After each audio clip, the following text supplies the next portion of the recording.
is good? What is good? We are rolling. No guest today. Just your boy, Troublesome, Lord of Lips, live on the live stream, episode 12, all by itself. No guest today. Got Sizzle on the board, Matt Villainy on the board, Carter 4 on the board. Let me go ahead and silence that. Waiting for a little bit of people to get in the chat here. But yeah, man, solo dolo today. I ain't gonna waste no time, man, because there's about to be a few good games coming on that I got on the TV over there. We could start with the sports shit for real. I know everybody's still talking about that the Tyson and the Jake Paul fight, and then we also had the UFC 309, I think it was UFC 309 with the return of John Jones's Bones. Pretty swift victory he had there. But there's a whole bunch of talk about within that actually happened. Apologize about that. As far as the Tyson and Jake Paul fight, we got what we thought we were going to get. Everybody for days thought it was just going to be a quick little money grab. I think that's exactly what it was. They did entertain. I think there was a lot of entertainment that came about from this fight. You think just culturally. A few nights ago, I wasn't watching, but I woke up and the Tonight Show was actually on, and they had a funny little skit about the lag that was going on with the Tyson and Jake Paul fight. If you're under a rock somewhere, the fight that happened on Friday, it was live streamed through Netflix. It was live streamed through Netflix, which is something like territory that Netflix is approaching in the coming year. So we're supposed to be getting, I think, the WWE is going on. There's about to be Monday Night Raw. I think it's going to be premiered through.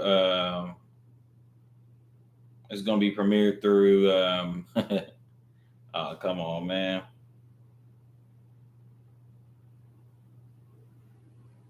It's going to be premiered through Netflix. So Netflix did the live stream, but there was obviously some issues. I think it was just a matter of it was functionality issues. There was a lot of people trying to join the live stream. At the same time, this was a big fight. Ratings was through the roof. You got Tyson, heavyweight champion, legend, icon, and then you got Jake Paul, who has done these celeb, kind of like one-off fights that he's doing. And shout out to Jake Paul. Not really. I don't like the Pauls. I don't like either Jake or Logan, but you can't. What can you say? He continues to draw ratings and try to put boxing at the forefront. I think it was reported that Tyson got 20 million and Jake Paul maybe got 40 million. I wouldn't be shocked if some of Jake Paul's, some of his pocket, some of his cheddar was split with Tyson, because I think the conversation that is being had from this is how, I guess I've also seen reports coming out today stating that, they were not allowed to really go that hard at each other. And let me move this to the trash. Hold on. Sorry. I had a thumbnail that I did not want to use, but yeah, that they weren't able to go that hard at each other. Now, I haven't really read that report or anything.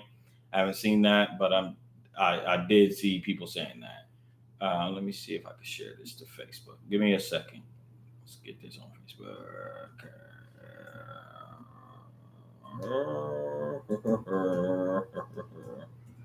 All right, let's see. This ain't trying to let me post it. We're going to do it like this. Anyways, yeah, you could tell. Essentially, that's what I'm getting at. That you could tell. There's a bunch of times during the fight that you felt like both sides were actually holding back.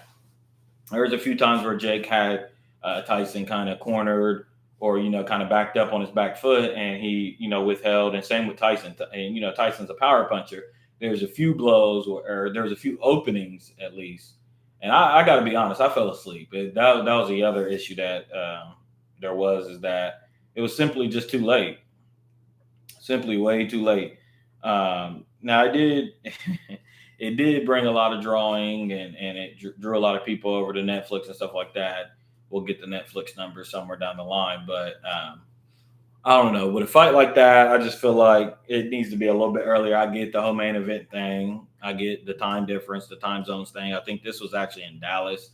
Um, I think up in Jerry's world is where they did this boxing match. But packed arena, and again, like from an entertainment aspect, I thought that they did a good job. We I should have made it the thumbnail, but Tyson's ass cheeks. We got a little Tyson Moon. We got a little Tyson Moon this weekend. That was crazy. I don't know what. I don't know if that was just I don't know what was up with that. If that was a malfunction or if that was just I don't know what, because Tyson's a wild dude. Tyson's a wild dude. You never fucking know. Even after the fight, Tyson kind of they asked him about, because he was biting his gloves during the fight, and he said he had a biting fixation, pretty much essentially, which was funny. A reference to his situation with biting off people's ears and shit like that. So again, I think from an entertainment aspect, it was good. I think from actual boxing, there's a lot to be critiqued there. It went the distance. Jake Paul won by decision. Again, there was noticeably a lot of Tyson withholding strikes and stuff like that. And I think Tyson looked old. I mean, he looked old. And if people were, I mean, he fought back in 2020, I believe. I can't remember who he fought. Tyson fought back in 2020. He didn't look good then. And even like when Tyson at the latter half of his career, when he was fighting, he really didn't look that good. Obviously, we're 20 years removed from that. So, I mean, he's a 59, 60-year-old man. But again, I think from a fucking entertainment aspect, bravo, I guess. I mean, I don't even know what the fuck. I don't even know where the fuck the line is. I just gotta be honest on here anymore. Sometimes I try to come in here prepared. Sometimes I try to, make sure I'm staying in between lines. But I just gotta be honest. I don't even know where the fucking line is anymore. Just within culture and shit.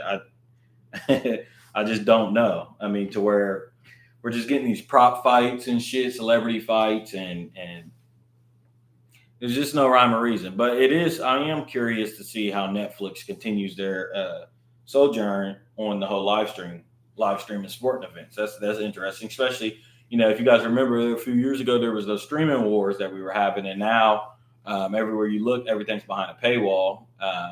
Sporting events, I mean, this is just going to be another paywall. I mean, you think of the NFL, we got Thursday night games. They're trying Saturday night games. I think they've done Friday night games. They're trying to monopolize Christmas games and different holidays and stuff like that. But with Netflix being in the picture, it's just another paywall because, like, for instance, with the NFL, you got Amazon Prime, you got, Hulu, you got to have this, Tubi, you got to have all different types of these streaming services. So that's really something for us to keep an eye on as a consumer. There has to be something direct to the customer where we got one platform where we could just get this stuff. And speaking of that, that's partially why the NBA's ratings are down really significantly this year and previous years. It's because everything again is behind a paywall. It's almost impossible to catch some of these games. I mean, the NBA's ratings are down for other reasons as well. I think, we talked about this on previous streams, like lack of quality play. It's the beginning of the year also. We were, it started at the height of the World Series and then smushed sandwich in between the election and then also football season. So obviously October and stuff like that, you're not going to see that much of a turnout with the NBA unless Curry's playing. He's still the number one box office draw in the league and continues to be by a wide margin. Not LeBron, Ramon James. It's always Steph Curry. I just think that electrifying style that Steph plays with brings a joy to the game that is very reminiscent of those golden years of basketball. Golden State's always an electric team, always pretty fun to watch.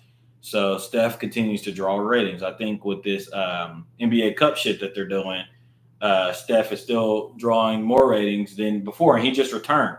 And the ratings were back through the roof with Steph's game, I think, against the Kings. But yeah, the NBA is in a really, really, really precarious situation.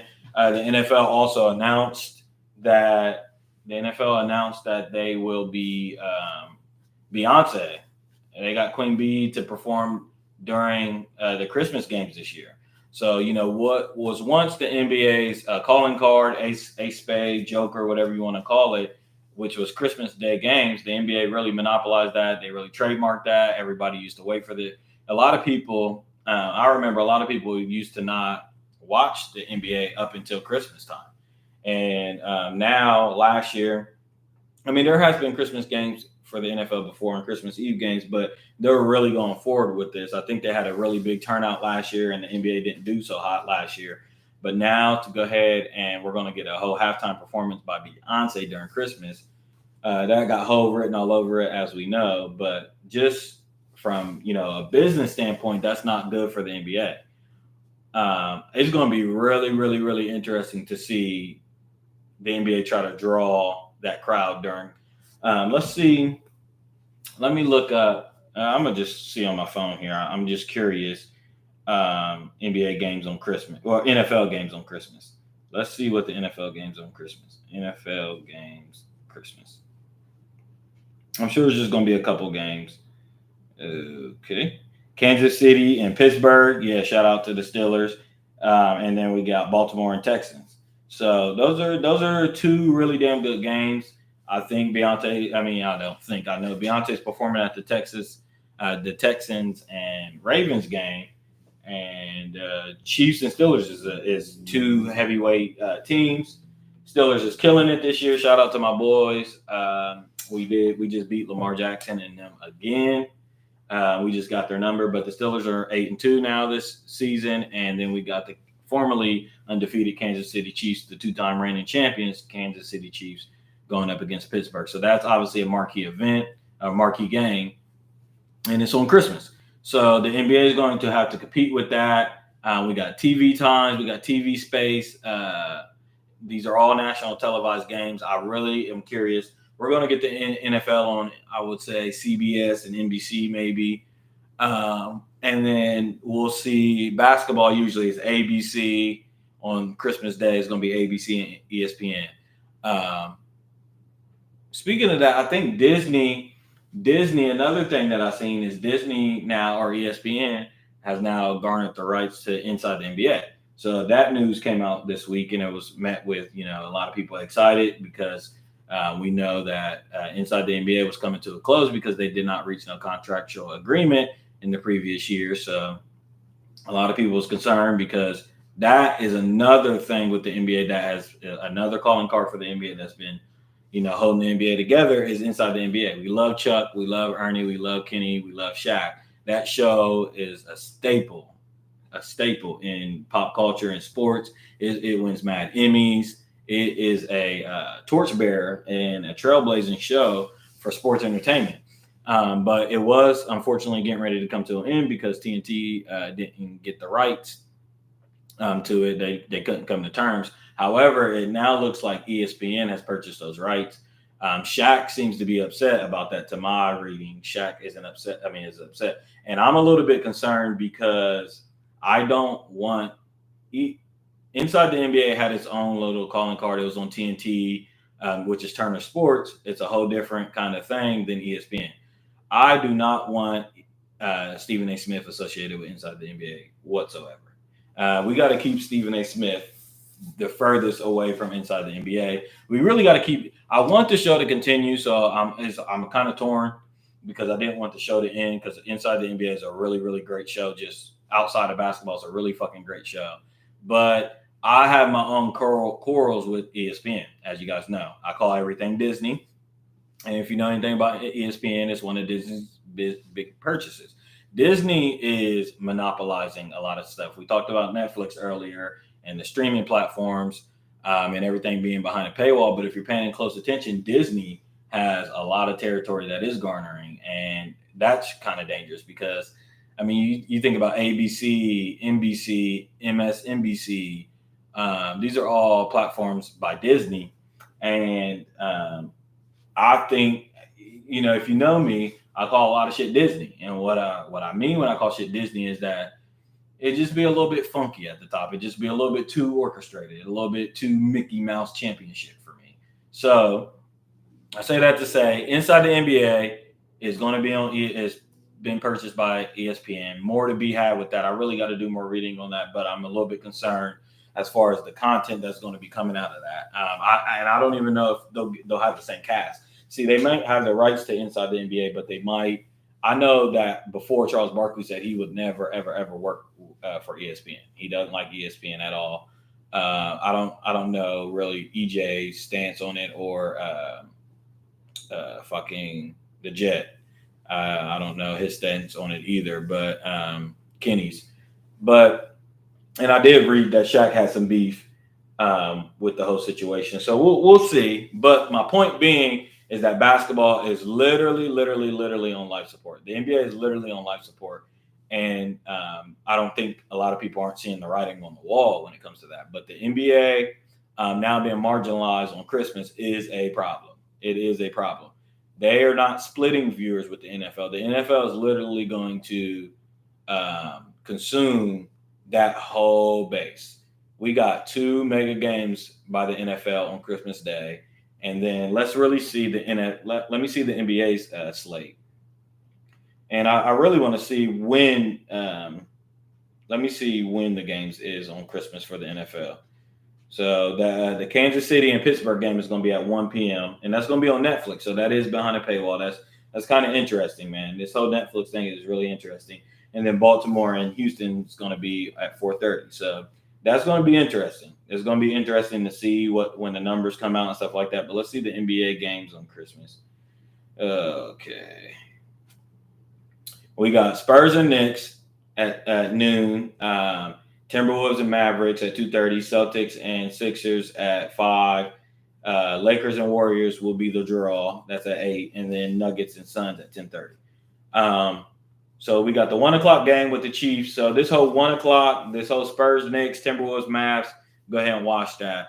And then the Texans and Ravens is at 4:30, and the Celtics and Sixers, which would be a draw for the NBA, is at 5. Beyonce is going to be performing at halftime, so we'll see. I just know that Roger Goodell got his foot on the throat right now, and the NBA really has to figure something out. Ratings are down right now really bad, and they're trying to milk this. I don't even know the storyline this year. They're still relying on Steph and LeBron. LeBron is in his 22nd year. At this point, I almost think, kind of like I joked with the whole Tyson thing. I'm like, if you guys remember, Tyson was in big debt. He owed lots of. Tyson was like, he filed bankruptcy, and Tyson was in big debt for a long time. I don't think he's even dug himself out. I know he has like a cannabis company and some other ventures out there, but I was saying Tyson has taken a lot of fights. He fought in 2020. He fought this year, but Tyson's digging himself out of debt. I say that to say that LeBron continues to play, and I got my own reasons why I think he continues to play. I'm not ready to necessarily put it on the floor yet, but it's really a sad thing. It's a sad thing. The NBA cannot let him go. They're working that dude like a government fucking mule. Curry is on the back burner in his career. And they tried the Luka and Tatum thing. We're not buying what they're selling. What the NBA is simply what the NBA is selling. We're just not buying. De'Aaron Fox scored 60 the other night. Nobody batted an eye.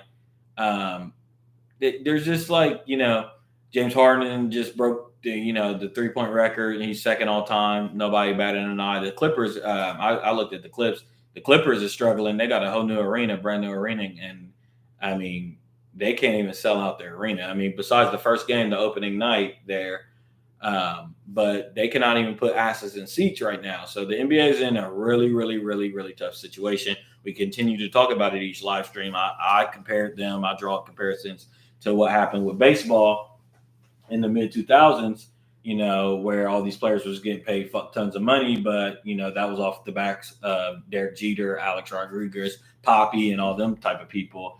And the product was so fucking terrible in the mid 2000s that people just weren't tuning into baseball. Now, baseball kind of dug itself out of the hole, and baseball's in a better position than it is. But I'm saying basketball's in that same position today.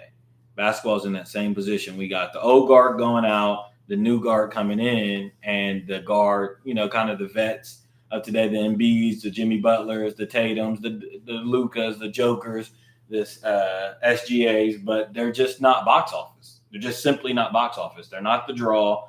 We got another Lakers and Warriors game on Christmas Day at 8:00, which will be the draw, which is LeBron and Curry. It's tough. It's tough. So, bald man, fucking Adam Silver, got to figure something out. I've never been a fan of the clown. I think he ruined basketball. I think David Stern is literally turning over in his fucking grave as we speak.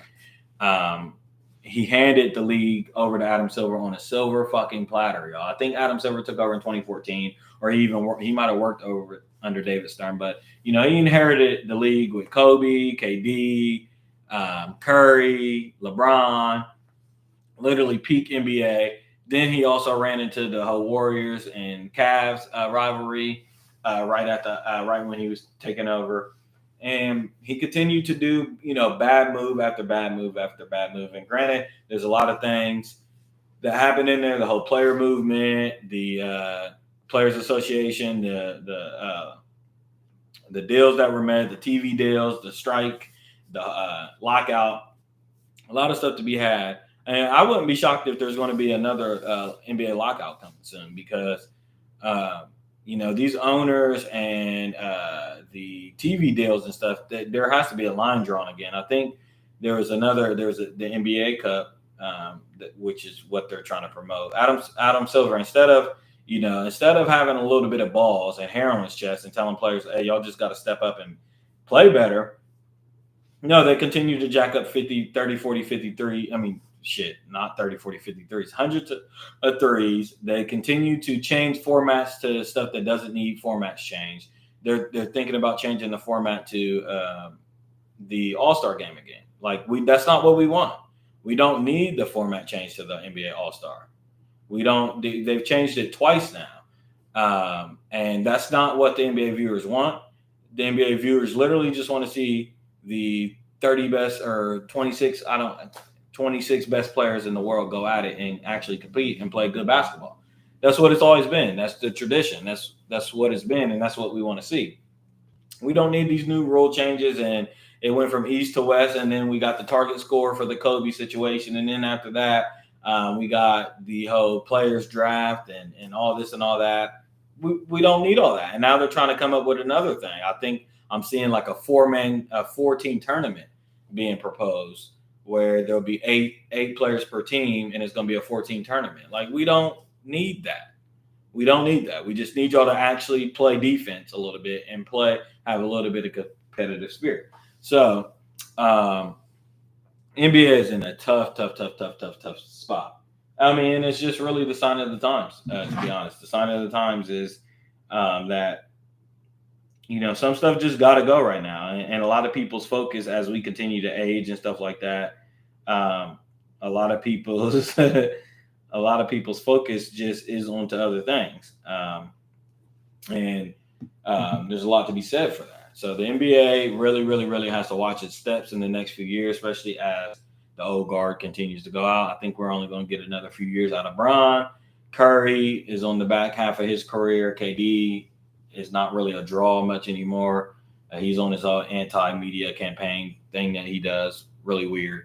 But yeah, that's the state of the NBA right now. Games aren't that good to watch. We talk about that all the time. Skill is at an all-time high. People, that's the big debate is people just, it's skill level has never been great. Well, yeah, okay, but who you selling it to?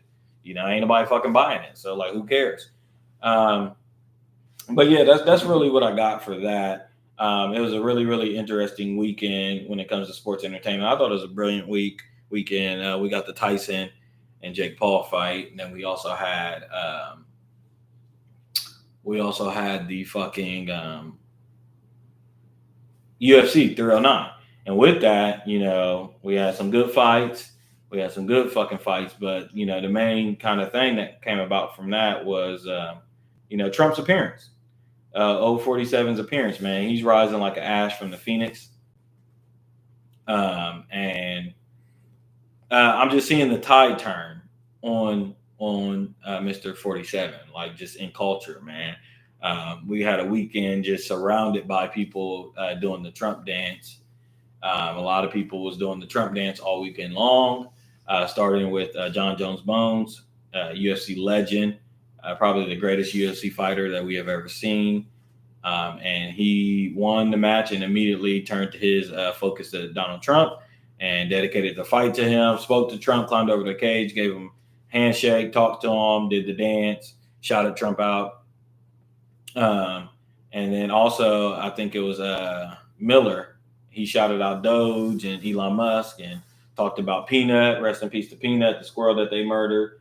But yeah, so it just seems like the tide is turning. They're saying wokeism has died. I really wish that white people would give us our fucking word back. Wokeism and woke wasn't this whole like liberal idea where all of these different kind of functions and junctures became a part and attached themselves to the idea of woke. No, no, no, no, no. You could trace that word back way back into our dialect and our lexicon, like black folk. That was our thing, when we had to stay woke, through civil rights movements, through Jim Crow. We literally had to stay woke. And that just meant like pay attention to what these motherfuckers is doing, because like in one hand, on the right hand, they're doing this, and then in the left hand, they're passing legislation and doing all this sneaky shit. So stay woke, bro. Like that's literally what we had to do. And now it gets adopted, by all these other movements and shit that we're like, I don't know what the fuck it turned into, but that's not what we meant by staying woke at all.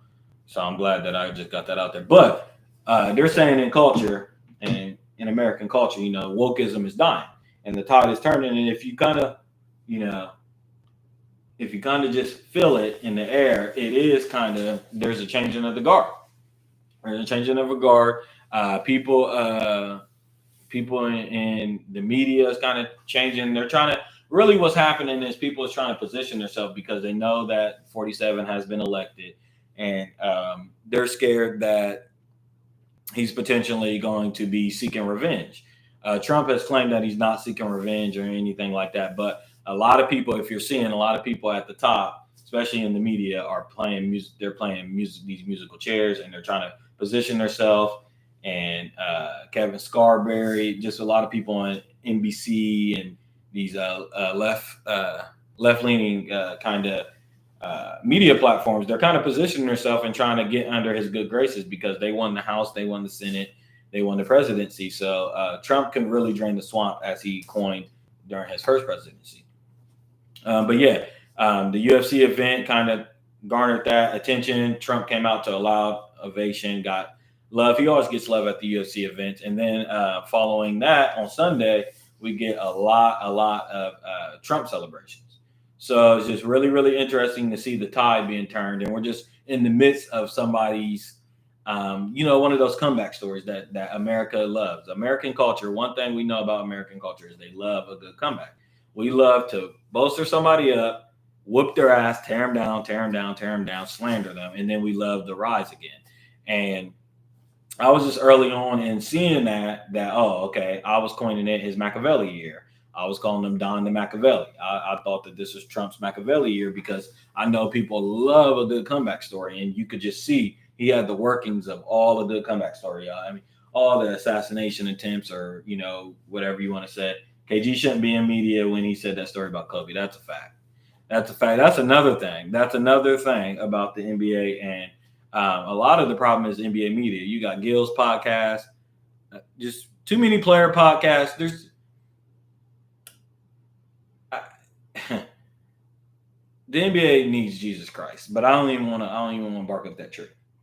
Let's get to some sports with some good commissioners and some good people that's actually doing good things. Dana White, he's ruling it with an iron fist. Roger Goodell, because if people remember, Roger Goodell in the mid 2010s, if you go back to 2013, 14, 15, the Kaepernick situation, there was a lot of funk in the NFL. The NFL had a lot of dirt to wipe away. They just lucked into this Patrick Mahomes, this new changing of the guard with the quarterbacks. They literally lucked into that and then were so blessed and fortunate with that. And then Then they did hire Hove as a liaison, and they changed some of their image and stuff like that. But the NFL has some dirt going too. Roger Goodell has not always been looked at as with a cherry in the apple of anybody's eye. So let's just be honest here. But I will say he has managed to stay out of the limelight. The sport is doing fine, and he's just riding on the backs of his superstars. So, granted, that's good. But Adam Silver, dude, you got a big issue on your hand, and a lot of it, like Hunter said, a lot of it has to do with the media.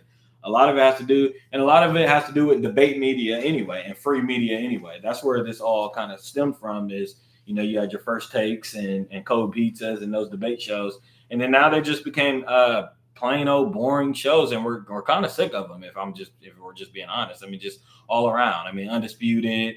I mean, those shows are just played out, and they kind of got played out pretty fast. Another person that I just want to be honest about, just while I'm at it, guys, is Shannon Sharp. Club Shay Shay, man, I watched his interview with, I can't fucking remember, but man, did he just really luck up too. And I love Club Shay Shay, but I mean, I don't love Club Shay Shay. I love Shannon Sharp. But I think Shannon Sharp's gold was he was acting like Unc in a corporate setting. That was really Shannon Sharp's draw, if we're being honest. He did the whole hen dog, the Hennessy thing, and we fell in love with Shannon Sharp because we knew he was up there clowning at corporate studios and stuff like that. So now that he gets his own podcast and stuff like that, first off, he's a brand whore. He's a brand whore. There's a few people like that in our culture. Shaq. I mean, where it's like, God, we joke all the time. We're like, damn, Shaq, does she turn down any fucking sponsorship? Does he turn down any deal? Don't even get me started on the whole Club Shay Shay, the whole situation with the fucking leaking of the sex tape and what I really think about that. That was hoe. I called it literally that, not that day. I said that minute. I'm like bullshit. I'm calling BS on that. But man, go watch Club Shay Shay's interviews or his podcast. He calls it a podcast, but it's really literally just fake Arsenio Hall. Like, I mean, it's worse than that. But he literally sits down. It's like the nightcap. And he sits down and he's literally reading from a journal. And he's just asking like these one-off questions, and they're responding, and that's the conversation. But it's like, come on. First off, that's not even podcasting. That's not even how you podcast. It's literally just an interview. And you're just, I'm so sick of these people. And Stephen A is about to come out with a podcast. Like, I am so sick of the space of podcasting, man. Y'all literally ruined it. That was supposed to be an independent, free media form of conversation. And now you got everybody in the world trying to do a podcast. And you got these people that had access to media and corporations and stuff like that, and having the financial backing, get into the podcast space because they want to control their content. Well, y'all aren't good at content. Y'all aren't good at putting out content. Y'all just aren't good at all. And, I think Club Shay Shay's weak. It's just simply weak. But back to Donald Trump and them, man. Let's see. Let me really see here. Yeah, we're really witnessing just that rise to ashes story. Rise from ashes to the phoenix, and you just either got to get out the way, or you just got to say, hey, you guys tip your hat, man. Now, I'm not saying that this man's going to get in office and do everything that he proposes that he's going to do. I don't believe that at all. I don't care if you have the House, Senate, or whatever you got. I know you got lobbyists and shit in your back pocket, and we've been paying attention closely to your cabinet picks and stuff like that. And I know that you got a Zionist agenda in your back pocket. I know a lot of your biggest donors and stuff like that have Zionist agendas as well. But with that, well, I really want to talk about this tax situation. I think I'll say that for another podcast when we got more kind of conversation going. But briefly, I did want to get on here and talk about, we're going from Sleepy Joe to, well, you could still call him Sleepy Joe, but we're going from Sleepy Joe to Bloody Joe. We're getting news out of Washington this week. Joe has now, approved the long-range missiles. That was the whole debate going on in Ukraine and Russia. We're at day 1,000. This is the 1,000th day of the Ukraine and Russia war, and it's continued to drag out. We got North Korean troops involved, and time is ticking on this war. They're just drawing out. I mean, we were approved another $8-9 billion Zelensky, the whole joke is, and anytime he comes to America, he walks away with a couple $1 billion. But we have now approved, and it has our name on it. Literally, bullet has our name on it. USA. Long-range missiles that can strike into Tel Aviv and not Tel Aviv. I'm sorry, the Kremlin, and they can strike Russia's far out defense and stuff like that, or offense, because actually Russia's been on the offense with Ukraine, but now with these long-range missile strikes, Ukraine has now positioned themselves to kind of bolster this war again. There has been, and we actually seen strikes. So we approved the long-range missiles a couple of days ago, which was really escalation in this war. But now, as of today, they have now launched those missiles. So they're not wasting any time. And I'm telling y'all, Bloody Joe is sleepwalking, or Sleepy Joe is sleepwalking us into World War III. In fact, they're talking about maybe impeaching him because, I mean, if you kind of got any good sense, you kind of felt like, okay, Donald Trump gets elected. He's now the elected official, elected president, but he's the president-elect. But, in between our election and our inauguration is a 2-month waiting period, which is it's pretty long, and it's a lot longer than a lot of nations, globally. Usually their transition isn't that long. So it makes for this little awkward period that we have. And it's the end of the year. Budgets for 2025 got to be passed. It's really, really awkward. However, if you go back, a lot of people kind of assumed or wondered. I was talking about it on a previous live stream. I'm like, man, damn, if Trump does get in and you got the sitting vice president and the president, the vice president just lost her campaign to him, and then you got the actual sitting president in office getting ready to change administrations. I'm like, I didn't say I wonder, but I'm like, I could see them really escalating this war. And what do we get? We get the biggest escalation of the Ukraine-Russia war in quite some time, which is long-range missile strikes. And if you know, that was Putin's red line. I mean, he did not want them to join NATO. They're joining NATO. NATO's at hand. Now they're using NATO weapons. And now the long-range missile strikes, he promised retaliation, not only retaliation, but nuclear escalation. And that is a problem. We are literally sleepwalking into World War III with this escalation. So everybody just keep your eye on this situation.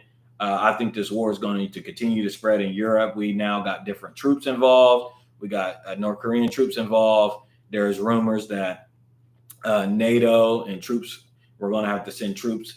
Our troops and stuff will be last, but we'll try to get other people involved. The interesting thing to see from this is to see how, I mean, I know Donald Trump was reportedly really, really quick to get on the phone yesterday and try to speak to some world leaders and try to de-escalate the situation, because they can ruin this before he even gets a chance. And that's what's going to happen. I mean, we're going to get to the point where no return, and we're going to be in the Trump administration, and it's all going to be weighted at his foot. Now we're going to have a full-blown scale war on our hands, and he's going to be having to deal with it. I don't think he's even going to get a chance to really negotiate any ceasefires or anything like that between Ukraine and Russia. I don't foresee that happening. I think that the Biden administration is going to make sure that doesn't happen. But I am seeing reports that they're talking about maybe an impeachment with Biden because of this escalation. This is a serious escalation, guys. A serious escalation. Trump has been on the phone with Zelensky. Trump has been on the phone with Putin. But we'll see. We'll see. Obviously, Zelensky is loving this. This is what he has been wanting this whole time. We've sent funds and funds and funds, but we have rejected any talks, or we have rejected any proposals of long-range missile strikes into Russia. We was just like, no, that's too far of an escalation.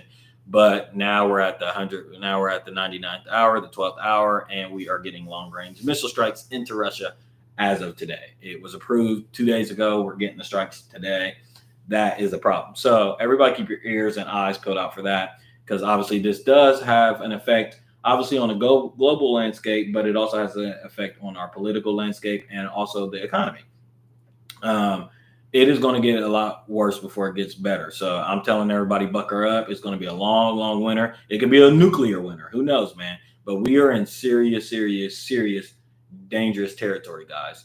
I mean, Russia can take out our power grid as well. I mean, we could be facing power grid situations and stuff like that.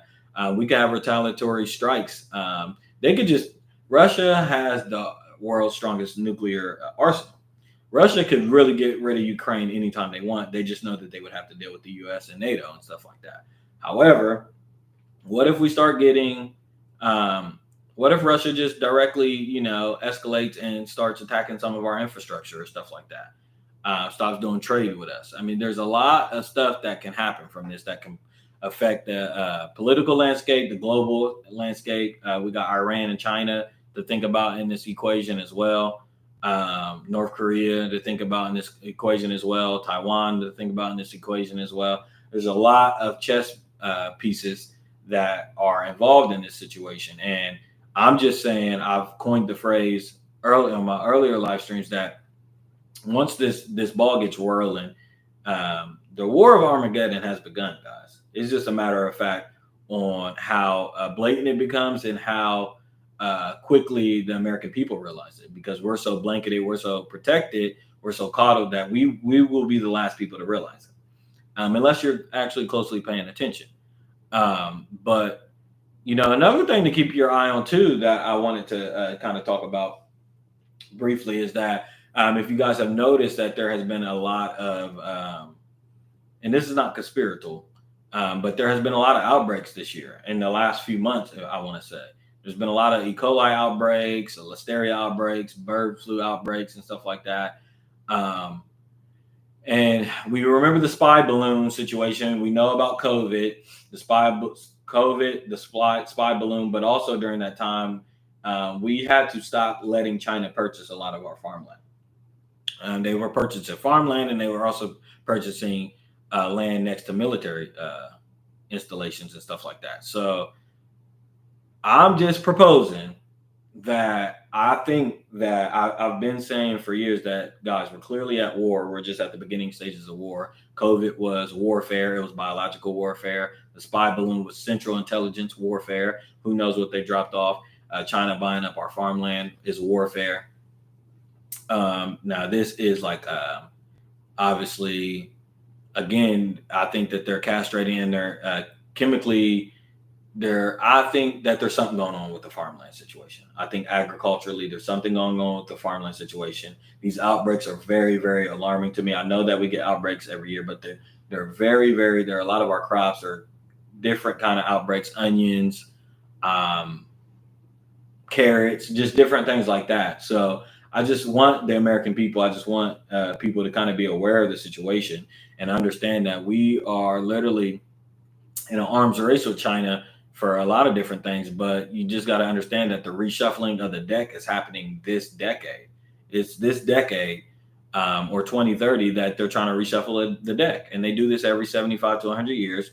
If you just look at the history of world wars, they're trying to shuffle the deck. And, plenty of countries are trying to ditch the American dollar. We know our deficit. We're $36 trillion in debt.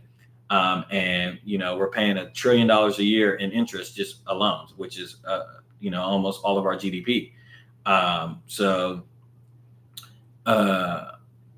We're the American idea, the American dream is really, really, really, really, really, really in dire situation right now. And the American people have to ask themselves, can we come together before it's too late? We all read about the fall of Rome. We know that Rome fell from within. And the thing is with that, like we read those stories, we coin those phrases. We know that we get taught that history lessons, but like, do we learn our lesson? And the answer seems to be no, we don't learn our lesson. If you look into the similarities between the Roman Empire right before it falls and the American Empire right where we're at, is very, very eerily similar. Expansion of military. I mean, you can even go into like the trans movements and the war in between masculinity and feminization and stuff like that. That was happening in Rome, guys. That was happening in Rome before the fall. And there's a lot of similarities there. So I'm just saying, I'm just telling people to be aware that we've been at warfare for a long time. China sending biological warfare, spy balloons, drones, buying up farmland, buying up infrastructure, the real estate crisis, guys. A lot of the real estate crisis, if you look into it, has a lot to do with China as well. So just be worried that we're in the early stages of these wars. But my point is that Sleepy Joe is literally sleepwalking us into World War. He's escalating this war. And another thing is, we know our Pentagon has failed a seventh audit in a row. There's billions, hundreds of billions of dollars missing again. And I'm just saying, man, at some point, the American people, we got to get together and we really got to talk about the fact that they're money laundering. It's clear as day that they're money laundering. They're laundering money through these wars. There's not a lot of checks and balances. The Pentagon is laundering money, and that's our tax dollars. And I know that just in our American history, it's not that long ago. Our declaration and our independence stems from British colonies and stuff like taxation. That's where that stems from. Taxation, not and representation, not meeting taxation, and taxation not meeting representation. And they had enough of it, so they started their own 13 colonies. They separated from Britain, and here we are. The tax rate back then was 1% to 2% that they were paying, and they didn't want to pay it on paper stamps and tea and shit like that, and had the Boston Tea Party and all that shit, which is history. But here we are paying mad taxes, 28%, 30% taxes and stuff like that. And for them to be having these reports that the Pentagon is missing $800 billion, $847 billion they can't account for. And we fail audits and there's just so much spending, military spending, and not just military spending, but government spending that we have on stuff. And that's why I'm interested to see what DOGE happens, the Department of Government Efficiency with Vivek Ramaswamy and Elon, and see if they can really clean up that. I don't think it'll happen because I think the writing's been on the wall. But in order for us to really cut into the deficit, I don't even know the last time that we have literally added to the deficit for, I want to say, 2 straight decades. I think the last time that we probably not added to the deficit was 9/11, like 2001. The last time that we had a zero deficit was like Andrew Jackson. I mean, we're talking centuries ago. So other than that, every year, guys, like we literally spend more than we bring in every year. Our trade deficit is at $1 trillion or something, I think. Like, we are not even giving out, we're not even selling enough product to the world than we're bringing in. We're purchasing more from other lands and stuff like that than we're actually, trading. So the whole American structure needs to be challenged right now. A lot of people are complaining about the whole Department of Education situation. No, guys, we have to burn this shit down to watch it grow. Destroy and rebuild is what Nas said. Kendrick said the same thing on Watch the Party Die. That a lot of these functions have to go, and we really do have to challenge some of our government departments and stuff like that. I don't think that that's crazy. I think it all should be challenged. How are y'all missing $847 billion? And why are we paying that? Why are y'all even considering raising taxes? And y'all are missing $847 billion. We don't have a tax issue. We don't have an issue with billionaires not paying their taxes. Yes, that will help. That will help cut the deficit and stuff like that. And they should pay their fair share. But why do we continue to give y'all more money for y'all to misspend it and to launder money? Literally, politicians are getting rich and rich and rich. They're controlling the markets and doing insider trading. And Nancy Pelosi fucking up millions of money. She got fuck tons of money, but they're paid government salaries of 6 figures, $150,000. But you look up and they got millions of dollars somewhere. And so it's clearly money laundering. It's clearly money laundering. Biden's family's getting fuck ton rich. Zelensky's getting rich. All of these warmongers are literally getting rich off of our tax dollars. That's what's going on. So to hell with paying more taxes. We really need to be challenging the fact that we might not need to be paying any taxes. And I bet that if we all decided to stand up and not pay any taxes, because they don't have the infrastructure to jail us all, the IRS can't come after us all. If we really did another tax revolution, I bet they find that $847 billion. I bet the government gets down to where that money went. I bet they start getting funds back in order, man. The White House, Capitol Hill, and all that shit is just full of corruption, and it's full of crooked people. It's full of crooked people in the House and in the Senate and in Congress. It's just full of crooked people that are getting rich. They're getting rich off of our tax dollars, and they're acting like they're funding all these wars and doing all these things. There's a whole bunch of agencies that we don't need. I've been saying that we don't need to spend billions of dollars on research on whale sperm and all. Like, how do y'all say that we are $36 trillion in debt and we continue to spend billions of dollars on the dumbest fucking shit, bro? It literally logically, businessly, it just doesn't make any sense to me. So it makes me. How do you feel about replacing taxes with tariffs?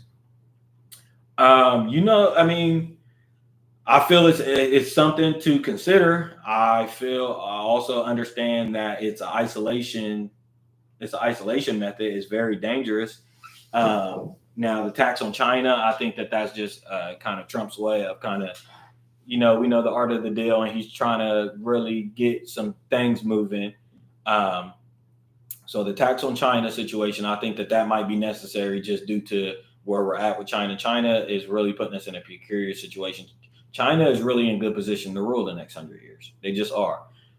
So we do got to be a little bit aggressive with China. I talked about their real estate market, the farmland situation, the central intelligence situation, the space, the arms race to space and technology. And if they get a hold of Taiwan and these chips and shit like that, that's really interesting because another thing to keep in mind is that we're entering the diaspora of AI and artificial intelligence and all of that shit. Well, if China gets a hold of Taiwan and Taiwan makes the chips, Taiwan's really the mecca right now for technology because they're making all these chips and stuff. So like,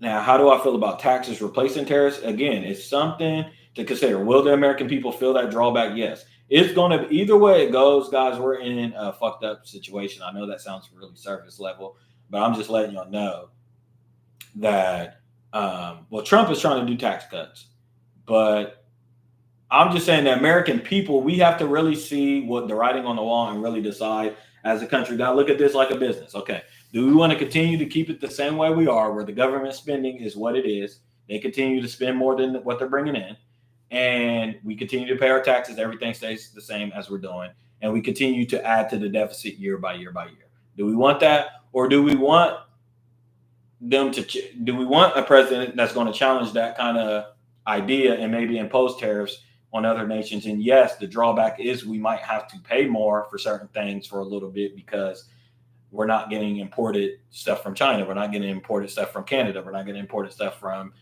Cuba and all these other different places where we get stuff imported from. So yes, the American consumer will have to bite that bullet and pay more, but that's for that time being.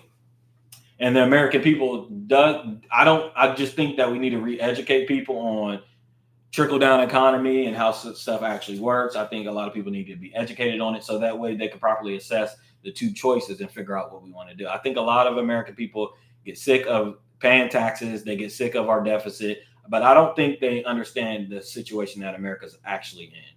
I don't think that if you ask the casual average American, hey, how much debt is America in? How does that affect you at all? I don't think that people know, and I don't think they understand. I think that we've been so coddled, and I thank God for my understanding and my lessons that I've been given. That I've looked at it like I don't think America's in a great position at all. I haven't thought that ever in my life, so I kind of look at it different. But the average American, they don't understand that the American dollar is being ditched. They don't understand that we continue to borrow and borrow and borrow and borrow and borrow and borrow from ourselves, which is devaluing our dollar daily, and that we're paying $1 trillion just on our interest. And all it takes is for these countries to ditch the American dollar, and we will literally financially collapse. We cannot pay ourselves back with our own money if our money's not worth anything.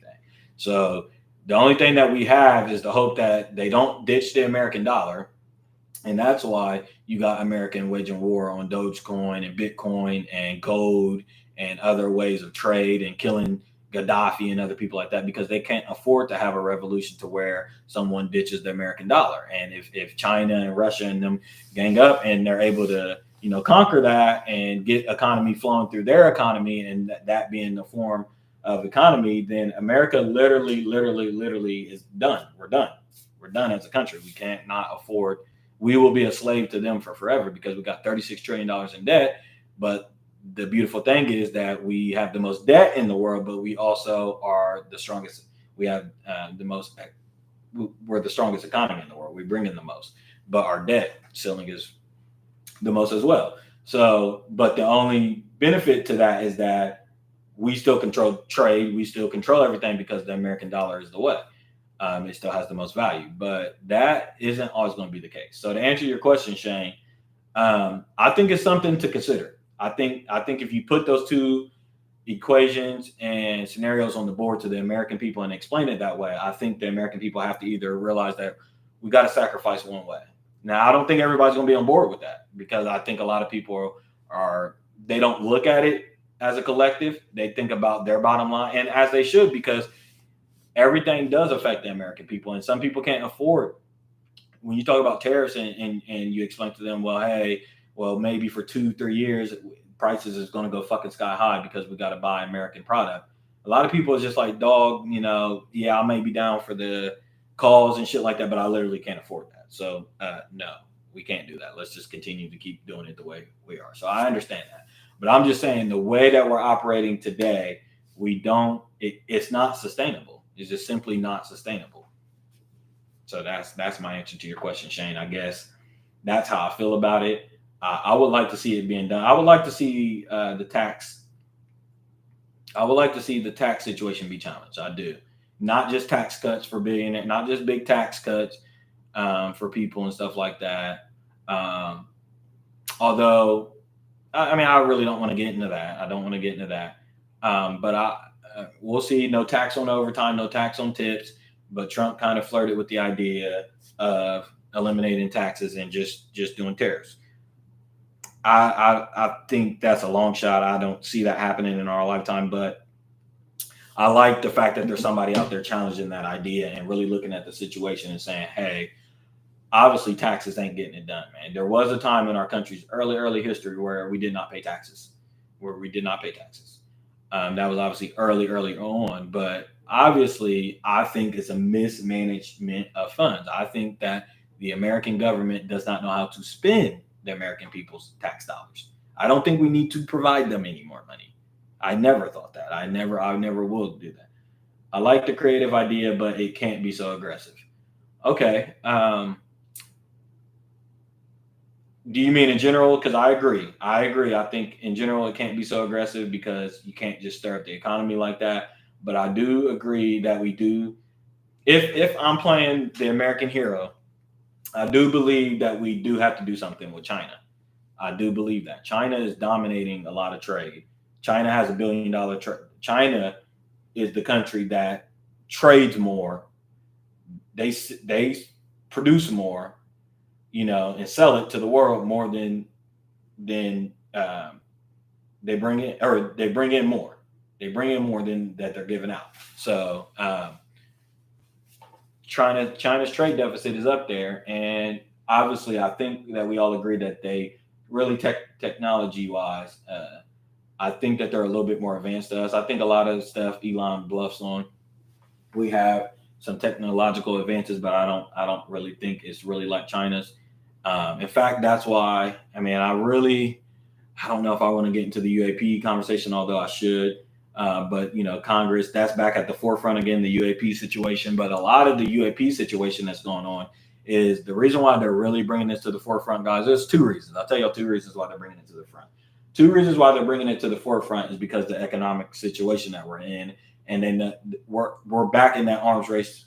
Back in the 60s, we was in the arms race to get to the moon, the space race. Now it's the same situation. Now it's the same situation. You got Elon everywhere he goes. He's wearing the shirt talking about colonizing Mars, space exploration, and stuff like that. So we're back in the same position with China. But what's going on with the UAP situation is our government is really genuinely having to open up these files and this idea because they're like, is this technology, is it otherworldly because that's a problem, or is it China's or somebody like? Because we gotta know that because we can't have one of our adversaries or anybody out there having technology out there like that. So the U.S. government is looking at it like, yeah, we really got to uncover some of these files, and we really need hearings. We really need Congress to get involved in this. We need declassification on some of this stuff because if this, I mean, we got a twofold problem at hand. Whose technology is it? Is it otherworldly? Because that's something to look into. And if it's not otherworldly, it's even a bigger problem because if it's not otherworldly, who has this technology? You know what I'm saying? So, Shane, yes, it cannot be that aggressive, but we are in war with China right now. I do not want us to forget that.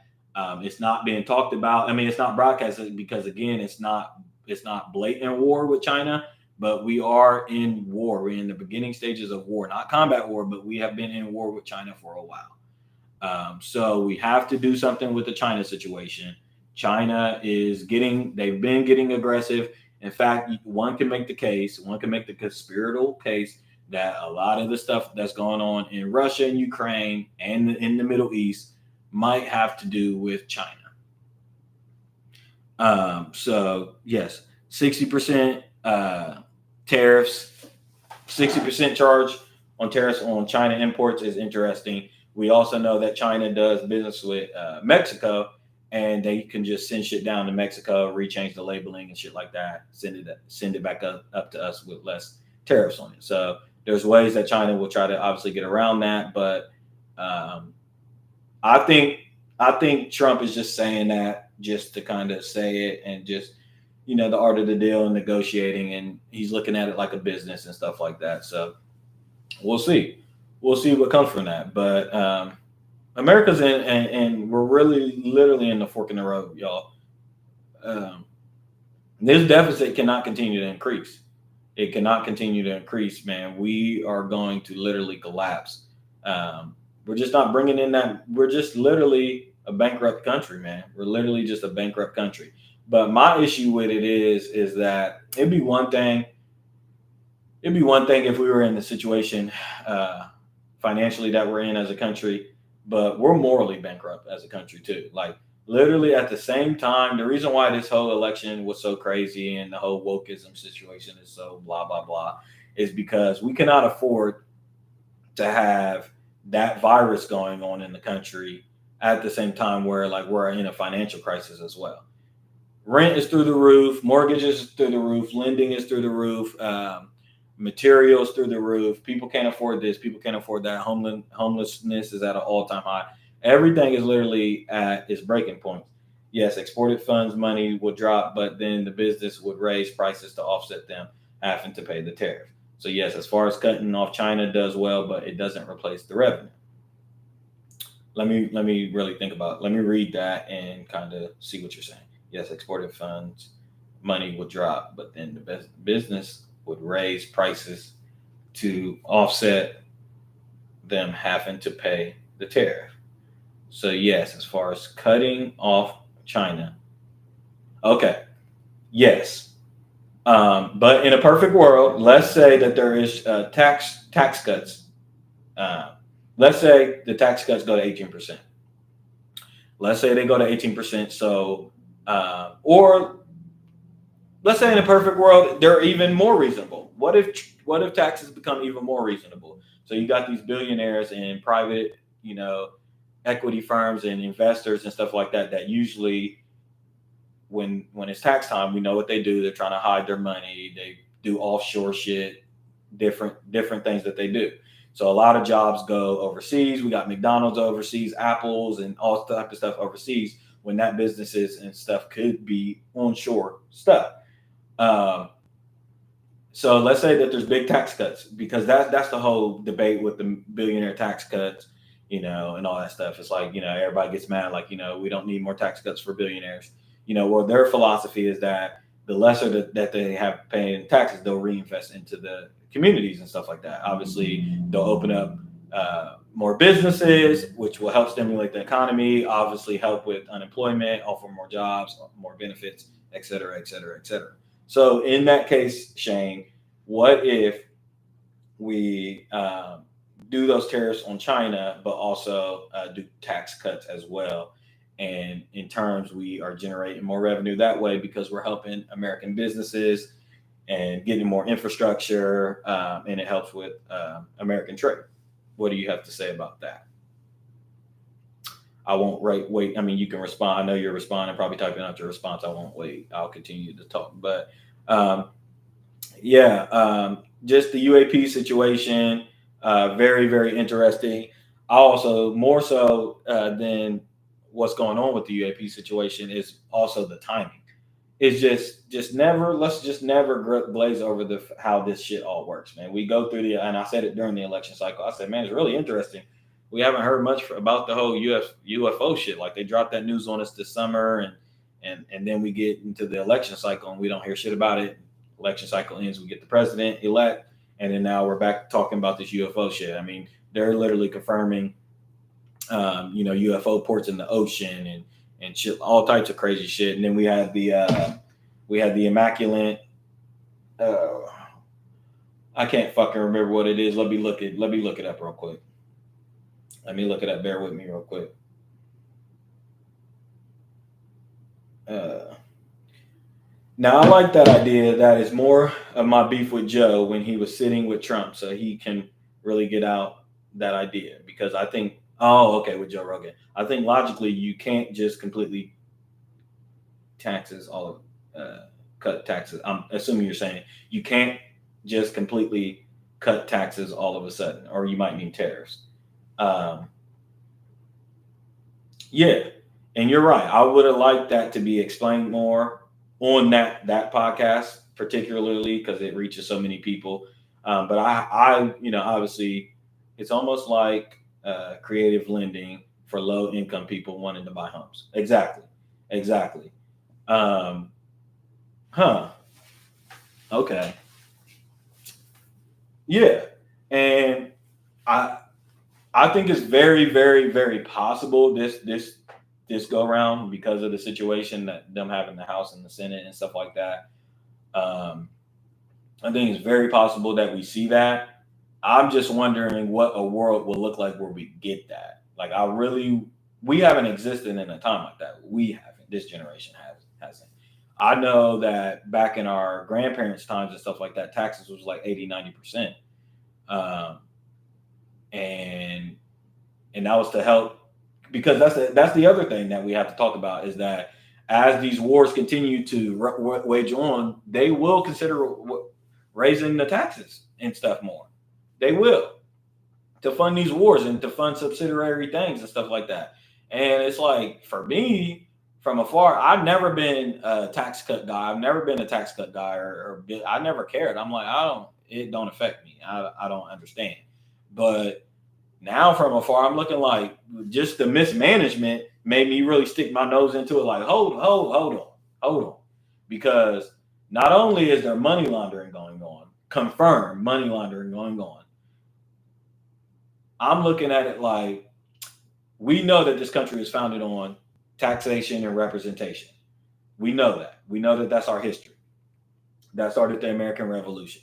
They was just like, hey, dog, the parliament and all that, like, we're paying taxes and we ain't getting the representation that we want. We don't have no say in the government spending. The people don't have no say. So that's tyranny. Y'all can't do that. Okay, well, y'all go start your own country and y'all run it how y'all run it. Okay, well, here we are hundreds of years later.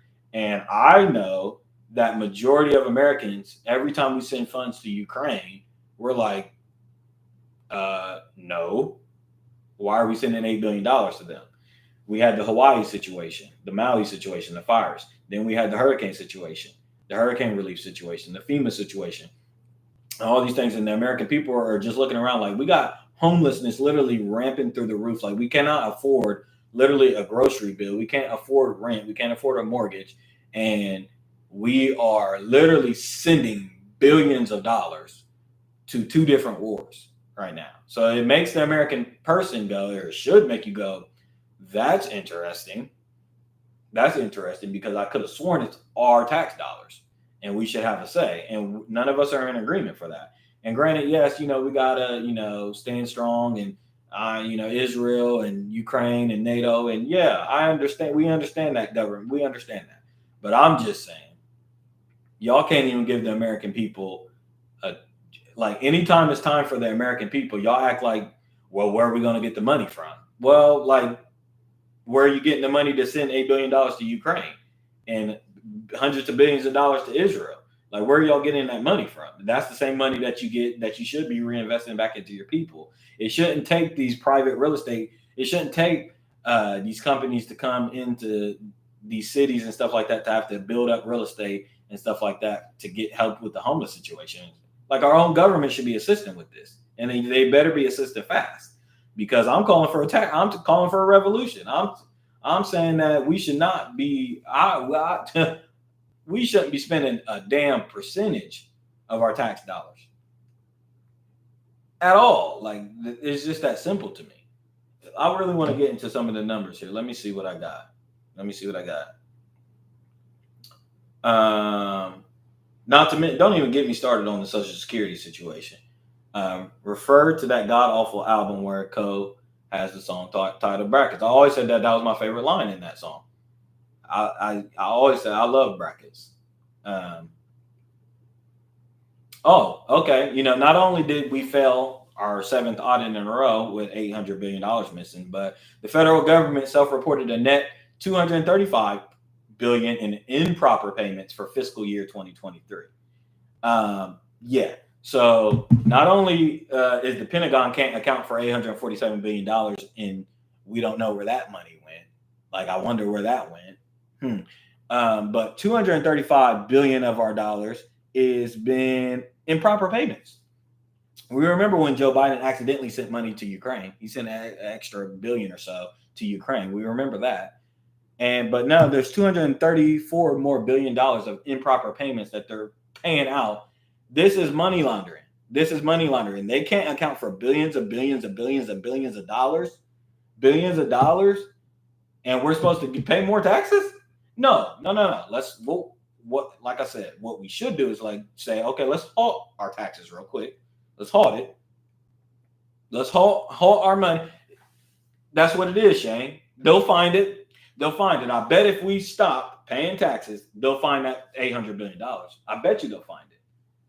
What do you mean? It's not missing. No, it's not missing. Nancy Pelosi is rich. I was going to send in the group chat earlier. I just seen her, and that's why I'm interested in the Dodge. That's why I'm interested in DOGE, the Department of Government Efficiency. I'm really curious to see the findings because that's where we're getting a lot of these reports from. I just seen. Let me read you this report, Shane. Let me read you this fucking report. They got Nancy Pelosi's niece. Nancy Pelosi, Speaker of the House. She has her niece in a government position for Senior Advisory for Climate.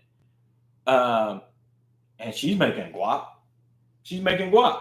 Her niece. And it's just like, it's these agencies, guys. There's over like 120 agencies. There's these agencies that literally have done what they set out to do, like the Department of Education and stuff like that. Like, when we funded it originally, it had a term. It had a term that it was supposed to meet. It had a goal that it was supposed to meet. It meets that goal, and then we've been continuing to spend our tax dollars to keep it going. Because we know that once you start something, it's impossible to get rid of it. Just like the welfare system. They started the welfare system. Now it's impossible for them to get rid of it. But like some of these agencies and stuff that we got out there, and what I know, I got a buddy that works for Right Pat and stuff like that. And we know how it goes in government spending and bureaucracy. They get a budget. They get an annual budget every year. They do their budget. And the thing is, they make sure they spend every dime of that budget, because if they don't, then the lenders are like, y'all don't need $300 million. Y'all only spent $250 million. So let's cut y'all's budget to $250 million so we can use the $50 million somewhere else. So these departments and agencies that we got going on, a whole bunch of unnecessary agencies, They get this budget. They get these budgets. They accomplish the goal, whatever they set out to do, and then they continue to make sure that they maximize and spend every dollar of this budget, and it continues to go on and on and on. When you really just look at the U.S. as a business, because it is, and at the end of the year, we look at the papers and audit. A logical person would say, "Let me see your P&L." Exactly, exactly, exactly. That's exactly that's exactly what we should all be haughting and saying at the end of this year. Like, let's just stop and let's just look at what America got going on financially. And I was taught, and my daddy told me, if you want to know the truth, son, always follow the fucking money. Follow the money. That's why I've been calling out. That's why I've been calling out the Zionists for decades, because I followed the money, and I'm like, well, who owns YouTube? I'm always curious about shit like that. Well, who owns BlackRock? Who owns Blackstone? Who owns Google? And what I found out is follow the fucking money. If you follow the money, there's your answer a lot of the fucking times.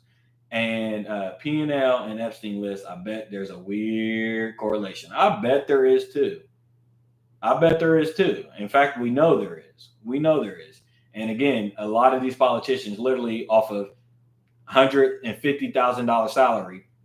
Look up. I don't know off the top, but I'm sure the people in Congress, the person in the House and stuff like that, they get paid $150,000. They get paid maybe $170,000 a year, but they be rich. And how do they be rich? It'd be money laundering. We know the Hunter Biden situation, the laptop situation, money laundering. So Zelensky keeps coming to America, getting billions and billions and billions of dollars every time he fucking blinks. Yet here we are missing $147 billion. Here we are, $235 billion in improper payments.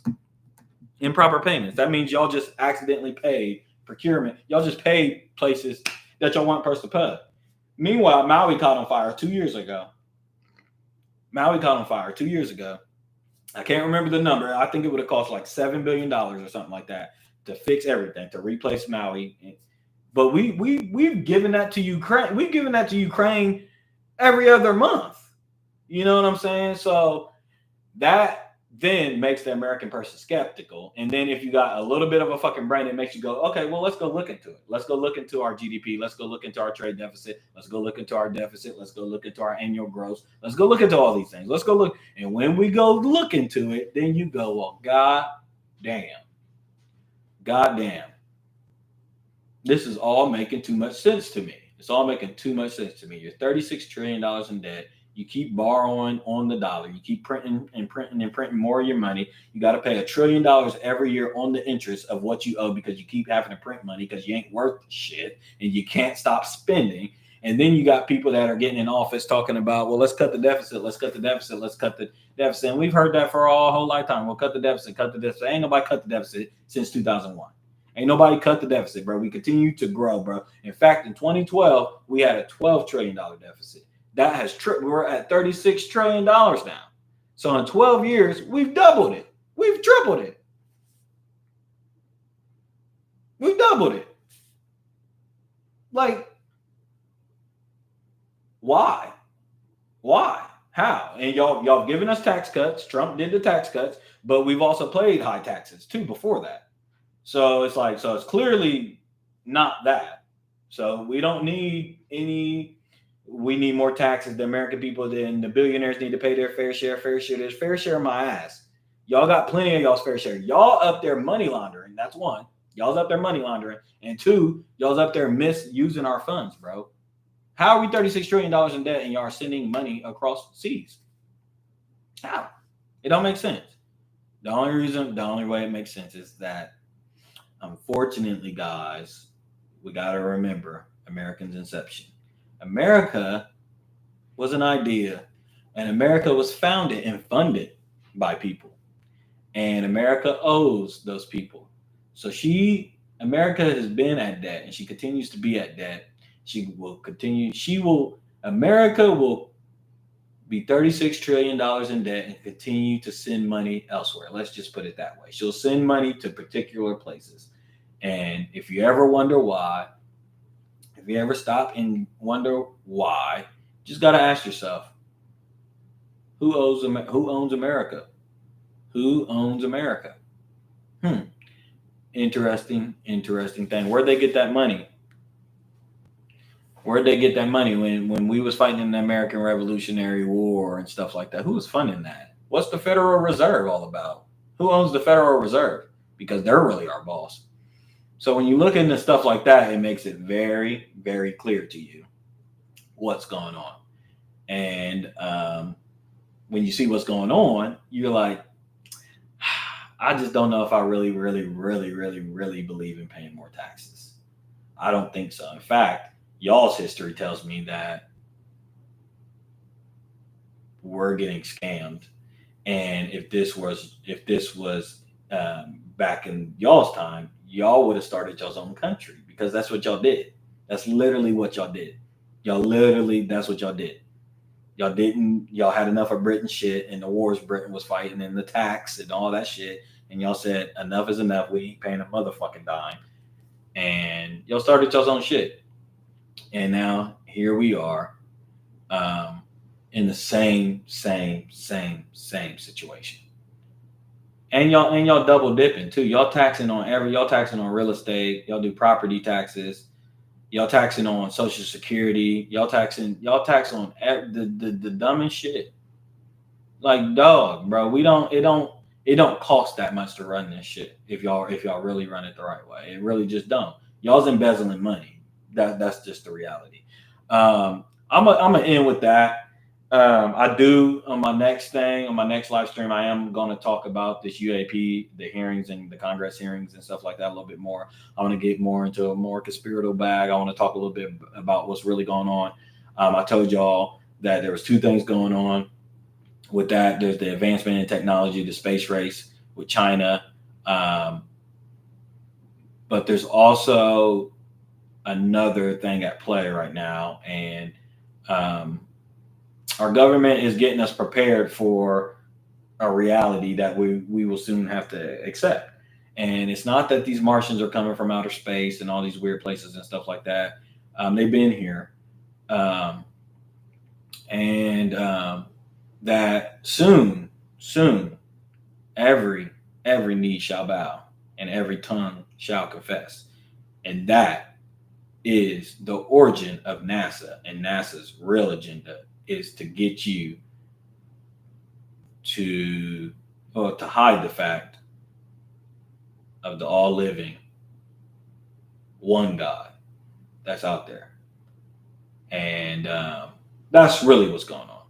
But our country does have to have checks and balances. Let me tell you something about our rulers. Our rulers are so subordinate, so stubborn, so wicked that they refuse. They know the truth. Here's the thing about the 5%ers and the 85. Here's about the masonries and the Shriners and stuff like that. We know there's 85, 15, and 5.